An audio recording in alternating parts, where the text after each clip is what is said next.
On this Friday night, more dark days on deck.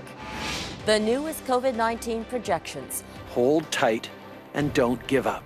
What Canada's top doctor is calling for to crush the curve. Tragedy strikes at a construction site.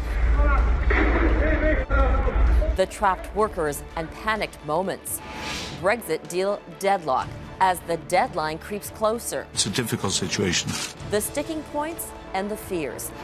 Plus, collecting is contagious. My mom gave away all my hockey cards. The pandemic fuels memorabilia popularity.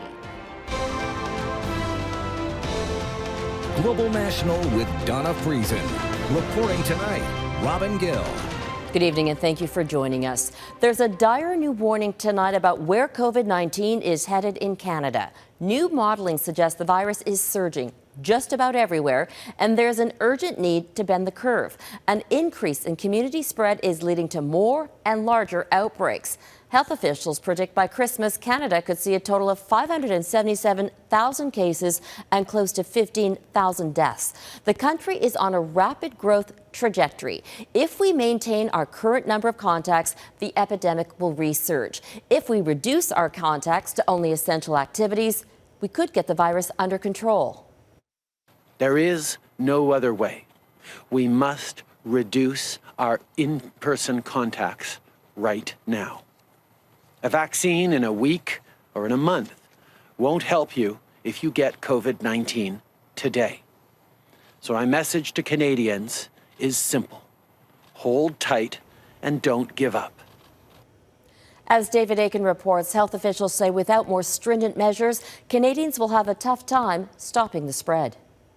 COVID-19 is still presenting a very clear danger to Canadians all across the country. On the eve of the first COVID-19 vaccines arriving in Canada, a reality check about the current COVID-19 crisis. Folks, the situation is still very, very serious. We're still battling the second wave. Canada is seeing about 6,500 new COVID-19 cases a day. Hospitals in many parts of the country cannot keep up. And on Friday, a new warning that daily case count could climb past 12,000 by January. And there's little indication this upward trajectory will change without further intensifying public health measures. The main problem, the 6 provinces west of Atlantic Canada. And while measures taken 2 weeks ago in BC and Manitoba are starting to have an effect, more may have to be done in all provinces. Knowing access to safe and effective vaccines for all Canadians is within sight might lead some to think COVID-19 is no longer a problem. But the reality is very different. Ontario got the message. On Friday, it announced new lockdowns and tighter restrictions for several regions in the province. As we begin to roll out vaccines, we can't take anything for granted. Please keep up the fight. Make sure we social distance, wear a mask, wash your hands. Ontario also sketched out its vaccine rollout plan, a rollout that will be quarterbacked by Rick Hillier, Canada's former Chief of Defence Staff, and will begin at hospitals in Toronto and Ottawa. What we're starting with is moving those healthcare workers and the essential visitors from those long-term care homes to the vaccination sites. And as one of the doctors said to me, by doing that alone, we'll improve the protection of the residents in that long-term care home by 90+% because the COVID-19 enters the home through those people. But getting the Pfizer-BioNTech vaccine in place over the weekend will be a massive and complex logistical operation, one that federal, provincial, and healthcare partners practiced during a dry run on Friday. David Akin, Global News, Ottawa. Residents of a long-term care centre in Montreal will be among the first in Quebec to get the COVID-19 vaccine. People at Maimonides Geriatric Centre have been told to prepare for the shot as early as tonight. Immunizations were originally scheduled for next week. Family representatives have been sent consent forms and background information. The facility has had 2 serious outbreaks of COVID-19. 15 people have died. In the U.S., the Food and Drug Administration is facing major pressure to approve the Pfizer-BioNTech vaccine. There are reports the FDA's chief could be out of a job if it's not approved by the end of the day. The vaccine was endorsed Thursday as safe and effective by an independent panel of experts. Now it's up to the FDA to sign off and get it to the public. America's one-day death toll reached a new high overnight, with more than 3,100 people dying from the virus. Jennifer Johnson reports on the growing desperation to get the pandemic under control. The U.S. Food and Drug Administration is promising anxious Americans it will act quickly in giving final approval to the country's first COVID-19 vaccine. The Department of Health says inoculations will begin Monday or Tuesday as the country breaks daily records for new cases and deaths. We are in the time frame now that probably for the next 60 to 90 days, we're going to have more deaths per day than we had in 9/11 or we had in Pearl Harbor.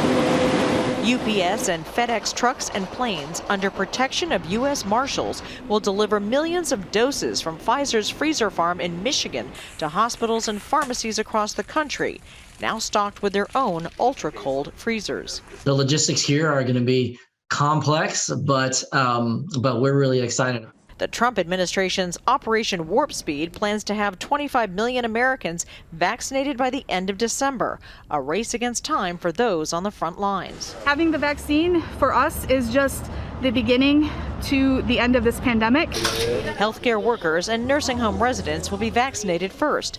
Americans over 65 and those with serious pre-existing health conditions will follow. Meanwhile, the FDA will discuss approval of the Moderna vaccine next week. If that's approved, millions more could be vaccinated in January and February. Federal health officials are encouraging Americans to trust these shots. The speed with which it's been done does not compromise safety. Health officials are urging everyone to get vaccinated as soon as they can. The country needs 70% of the population inoculated to achieve herd immunity to finally get this pandemic under control. Jennifer Johnson, Global News, Washington. Ontario is tightening restrictions to help slow the spread of the virus. Starting Monday, Windsor, Essex, and York region will be locked down for at least 28 days. 5 other regions will see tougher measures too. The province says the measures will help protect hospital capacity and ensure schools stay open. Toronto and Peel region are staying in lockdown. There's an alarming spike in outbreaks in Indigenous communities across the country. As of yesterday, there have been more than 5,000 confirmed cases on First Nations reserves since the pandemic began. There are currently 2,100 active cases of COVID-19. The Chief Medical Officer of Public Health for Indigenous Services Canada says the rising numbers are concerning. It is distressing that the number of active cases has doubled in the past month, and the current number of active cases is over 20 times higher than the peak number during the first wave of the pandemic for First Nations on reserve. There's a bit of a silver lining to the pandemic. New calculations show the world's greenhouse gas emissions dropped substantially in 2020. The Global Carbon Project says 34 billion metric tons have been put into the air this year. That's nearly 2.5 billion less than in 2019. It works out to a 7% drop, the biggest ever recorded. Scientists say the reduction is mainly because people are staying home, traveling less by car and plane. Emissions are expected to jump back up after the pandemic. There's no vaccine to protect the world from pollution. That's why the Canadian government is unveiling new measures aimed at reducing our country's greenhouse gas emissions. Eric Sorensen has more on the new climate change commitments and the potential impact on taxpayers.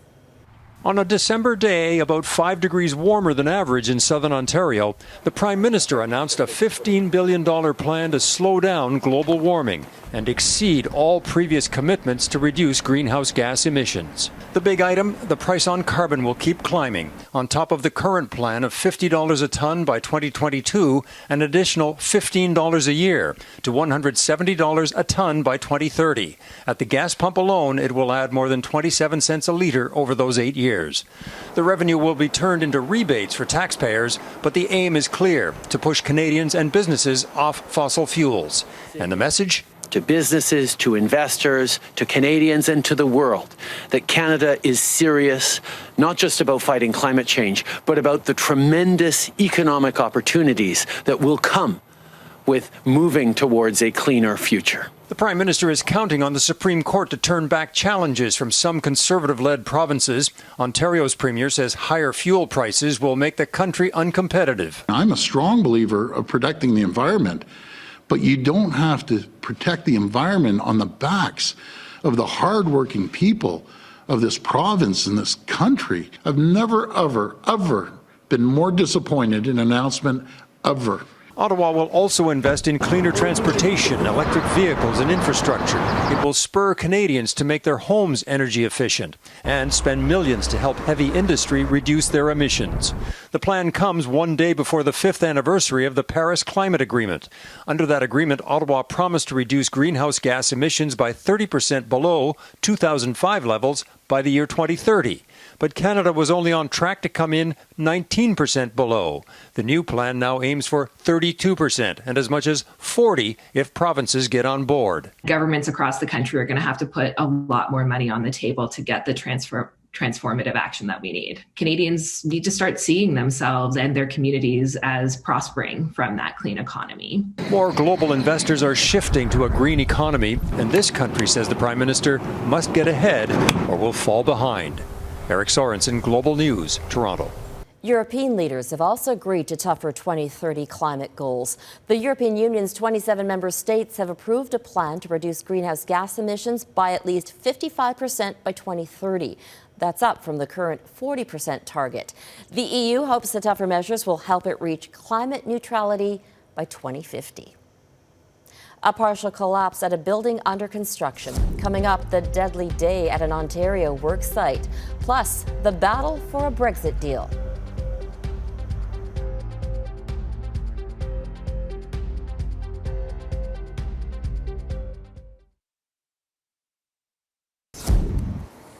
One person is dead and several others are injured after a building under construction partially collapsed in London, Ontario. City officials say crews were working on site when a 4-story wall collapsed, trapping some people inside. Multiple people were rushed to hospital. 2 are reportedly in serious condition. Brexit trade talks appear to be going nowhere. In just 3 weeks, the UK's transition period out of the European Union ends. Without a deal, businesses across Britain will be in uncharted waters. More than 40% of British exporters enter the EU without tariffs. But as Crystal Gomansing reports, that could all change in the new year. 1 year ago, with dramatic flair, British Prime Minister Boris Johnson pledged to get Brexit done. Breaking into the European Union's single market as an outsider, however, isn't proving to be as easy as busting a styrofoam wall. We have repeatedly made clear to our UK partners that the principle of fair competition is a precondition to privileged access to the EU market. It is the largest single market in the world. 3 walls stand in the path of a deal. Fishing rights is number 1.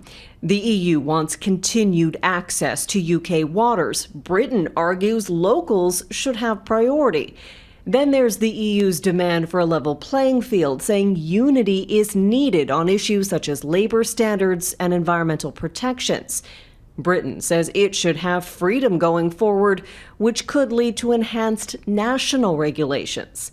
Lastly, dispute resolution. Britain says it should no longer be governed by the European Court of Justice. 12 months later, at a different plant tour, Johnson is changing tactics. There are opportunities for companies in this country to think even more globally than they currently do. And at the moment, people have been very confined to they're keeping their ideas very much confined to the European market, when they might want to be much more global. The 27 EU nation leaders were briefed Thursday on the state of negotiations and told talks could end Sunday. We are preparing for the worst, hoping for the best, and now it seems difficult. It's a difficult situation.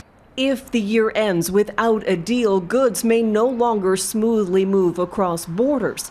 There are fears of food shortages, new taxes, and undue pressure on an already depressed economy.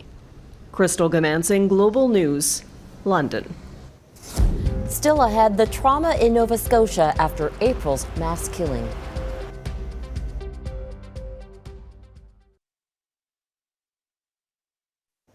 RCMP in Nova Scotia are asking for the public's help identifying people who may have been involved in vandalizing two facilities where Mi'kmaq fishermen stored their lobster catch. 21 people have been arrested, and surveillance video shows several men inside a plant on the night two compounds were raided and trashed in October. 200 commercial fishers stopped workers from leaving one facility. They vandalized the building and dumped crates full of lobster. Days later, an enormous fire destroyed one of the two compounds. The Subiganakati First Nation has ended talks with the Department of Fisheries and Oceans over its treaty rights. In an open letter to Federal Fisheries Minister Bernadette Jordan, Chief Mike Sachs said he understood that the DFO had been directed by the Prime Minister to ensure our treaty rights were recognized, respected, and exercised safely and without hindrance. However, we were sadly disappointed. 21 years ago, a Supreme Court ruling upheld Indigenous fishers' rights to earn a so-called moderate livelihood outside of regular seasons. But commercial fishers insist all harvesters should be subject to the same seasonal rules. It's been 8 months since a gunman disguised as an RCMP officer killed 22 people in Nova Scotia. The 13-hour rampage is one of the worst mass killing sprees in Canadian history. It began in the tiny village of Portapique, where some traumatized locals are packing up and moving on. Ross Lord reports. For many people in Portapique, even the healing power of nature falls short. Not enough to ease their trauma 8 months after the mass killing that left 22 dead, 13 people in this village. So there's a structure fire. There's a person down there with a gun. They're still looking for him. Portapique is dotted with for sale signs. Leon Jodry has not slept in his house since that horrific night in April. Jodry has decided to leave, hoping that will finally bring him peace. I can't sleep here. Can't shut my eyes, so it's my choice not to stay here. I'm selling mine. I can't speak for anybody else. I'm selling mine for the images I got in my head of driving around that night. I drive here and it's all I see. Among the many unanswered questions is how the gunman escaped from Portapique to continue the massacre. Despite police claims there were more than 24 officers on the scene very quickly. The shooter used an RCMP disguise and a fully marked RCMP vehicle to kill 9 more people the next day before he was gunned down in a chance encounter with an RCMP officer. The Mounties say it's likely he used this dirt road, which was unattended, to get past police and connect with the highway, which they left open. Nova Scotia's grief coordinator, Serena Lewis, lives near Portapique. She says grief counseling is already under-resourced in the province, and it's even harder during the pandemic when physical contact is discouraged. We can't go back to before April 18th. That doesn't exist anymore. So we will shape a new identity. Some people globally have told me this could be a 20-year span for these communities. That's if we lean in. A public inquiry established by the federal and Nova Scotia governments is due to file a final report on the massacre in November of 2022. Ross Lord, Global News, Portapique, Nova Scotia. And tomorrow, Ross has a detailed look at the killer's movements and more on how that dirt road was used to evade police. You can see that on The New Reality with Donna Friesen tomorrow, right here on Global. The Great 1 Million. Up next, a rare collectible scores a record.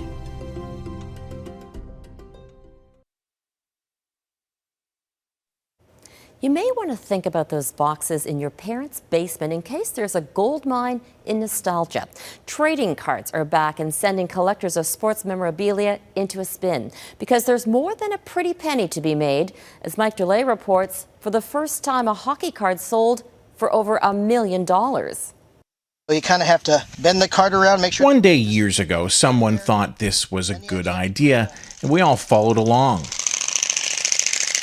Granted, we were kids and had no foresight this would happen. It's at $300,000 right now. That is already the record. The final price for that Wayne Gretzky rookie card, $1.2 million US.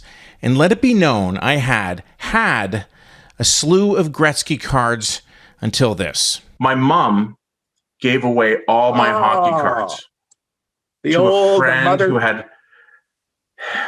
That's the story. That's why cards like became valuable 40 years ago because my mother threw out my hockey cards, like that famous story. The 13-year-old Hirsch Borenstein recognized there was money to be made, so he went to his local card store and was told they'd buy Gretzky rookie cards for $1. So I went back to the schoolyard the next day and said to everyone, hey, I'll pay you 50 cents for rookies and 25 cents for second-year cards. And I got 13 or 14 cards, and I went back to the store and I sold them to them. He doubled his money and is now kicking himself like the rest of us. The card game has certainly changed. Nelson Galvao buys and opens boxes of hockey cards online. Others do the same with Pokemon. Oh my gosh, Mega EX! And look, there's an Uncle Jesse card from the TV show Full House, and my personal favorite, the Dick Cheney Desert Storm card, which Nelson was unsure of. Would you trade your Nathan MacKinnon card for that? My Nathan MacKinnon rookie card? I would hold on to my Nathan MacKinnon rookie card. Speaking of holding on, this spring he went out on a limb and paid $2,000 for a 6 out of 10 quality Gretzky rookie card. It's now worth $6,000. So what do you do? Do you hold on to it or do you triple your money? That's the thing. That's kind of where I'm at right now. I'm like, should I sell it and take that profit right now since it's kind of like, it's hot right now, especially with that Gretzky that just sold. There is a right answer. It's not put the cards in the spoke of your bike. Mike Drolet, Global News Toronto. And that is Global National for this Friday. I'm Robin Gill. We leave you with a silent night in a holy city.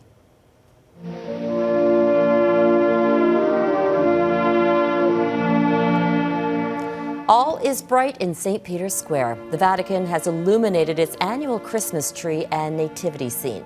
The tradition prevailed during the pandemic, a shining symbol of hope in dark times. The 30-meter tall spruce will glow for 30 days, so more visitors can take in the site safely. Thank you for watching, and I'll see you back here tomorrow. Good night.